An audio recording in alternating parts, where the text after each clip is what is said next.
Gusto de saludarles. Quiero compartir con ustedes un tema en relación a contabilidad financiera, exactamente en la parte de cuentas y catálogo de cuentas.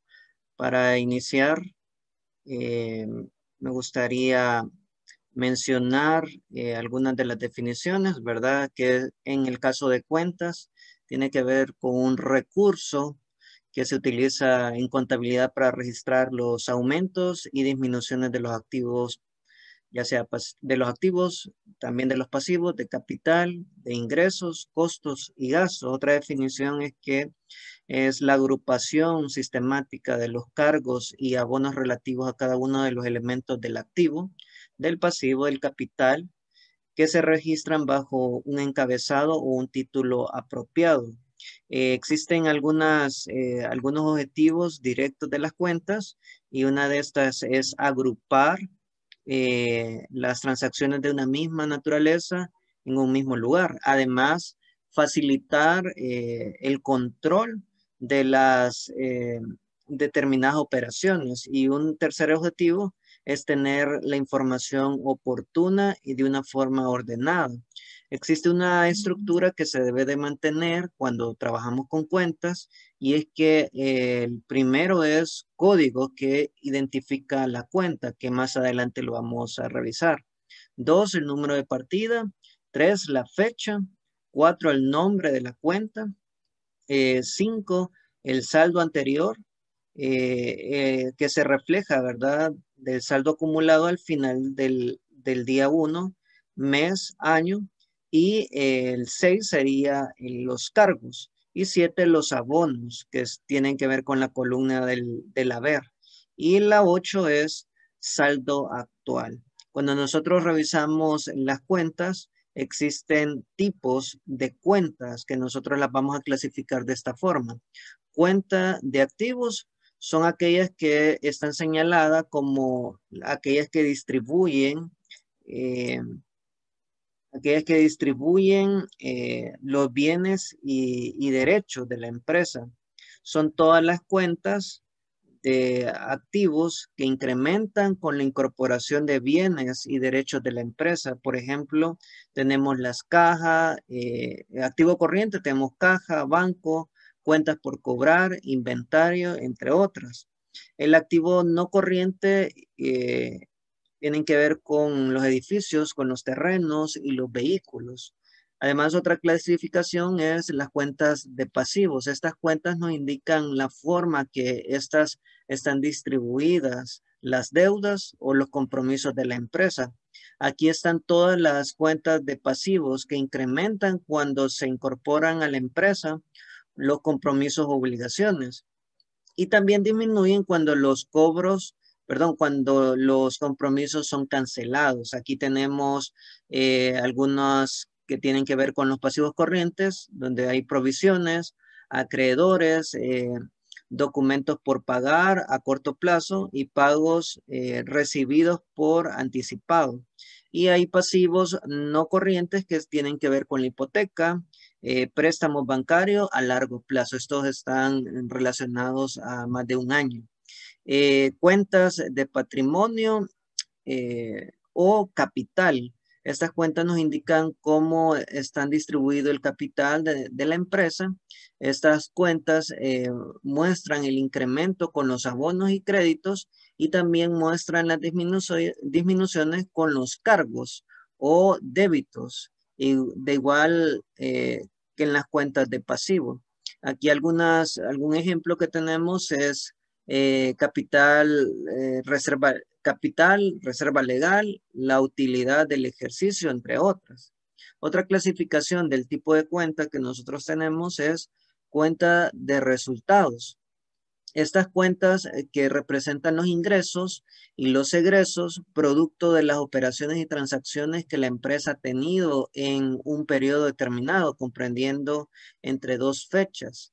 Eh, Acá nosotros podemos estar hablando que las cuentas tienen un carácter transitorio, temporal, es decir, de 1 de enero al 31 de diciembre.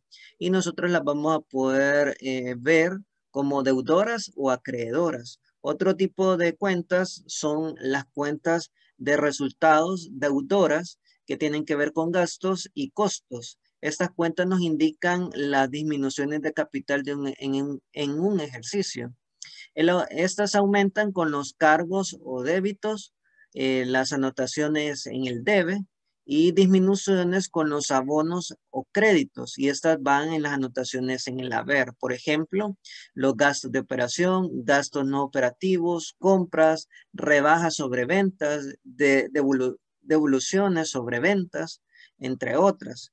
Y las cuentas de resultados acreedoras, y estos tienen que ver con ingresos. Estas cuentas nos indican los aumentos de capital en un ejercicio. Nosotros podemos ver el aumento con los abonos y créditos, y estas van a estar anotadas en el haber. Vamos a anotar también disminuciones con los cargos o débitos, y estas van a estar anotadas en el debe. Ejemplo, ingresos por ventas, devoluciones sobre compras, ingresos por servicios. Y el último tipo que nosotros tenemos de cuentas son las cuentas liquidadoras. Esta cuenta es conocida como cuenta de pérdidas y además como cuentas de ganancias, ¿verdad? Pérdidas y ganancias. Y estas se registran los aumentos y disminuciones que corresponden a todas y cada una de las cuentas de resultados de ingresos, costos, gastos y producción con la finalidad de obtener la utilidad o pérdida neta del ejercicio. También se encarga al final de cada ejercicio con el importe del saldo de cada una de las cuentas de resultados deudores. Se abona con el importe del saldo de cada una de las cuentas de resultados acreedoras para saldarlas. Su saldo será deudor cuando haya utilidad y acreedor cuando haya pérdida. Por esta parte nosotros podemos entender un poco más la parte de la contabilidad a través de las cuentas, pero hay otro elemento que tiene que ver con los catálogos de cuentas. La definición es que es la clasificación de todas las cuentas que hemos hablado anteriormente. Estas forman una de las estructuras contables de una identidad utilizando un sistema numérico para codificarlas y esto nos va a ayudar a comprenderla de una mejor manera.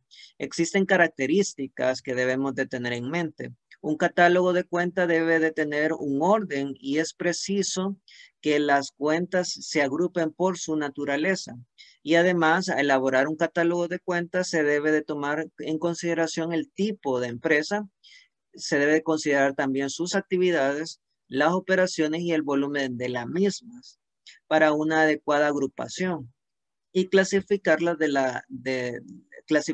cuentas y sus subcuentas, ¿verdad? Entonces, cuando hablamos de las clasificaciones, tenemos 5 niveles de clasificaciones en el catálogo de cuentas. La primera es de primer nivel, que es identificación de los elementos de los estados financieros. Estos se van a clasificar o se van a visualizar con una numeración de un dígito. El segundo nivel, donde encontraremos los rubros de agrupación y estos se van a agrupar con 2 dígitos. Por ejemplo, 11, 12, 22, 32, entre otras, ¿verdad? Los de nivel 3, que son las cuentas de mayor, que se van a enumerar o se van a clasificar con 4 dígitos. Por ejemplo, eh, eh, 11, 22, ya sea 32, 20 y así sucesivamente con 4 dígitos. Nivel 4, que son subcuentas, se van a enumerar con 6 dígitos. Y el último nivel, que son subcuentas, que son cuentas de detalles que van a estar ligadas a las subcuentas. Así que esto es contabilidad financiera en el tema de cuentas y catálogo de cuentas.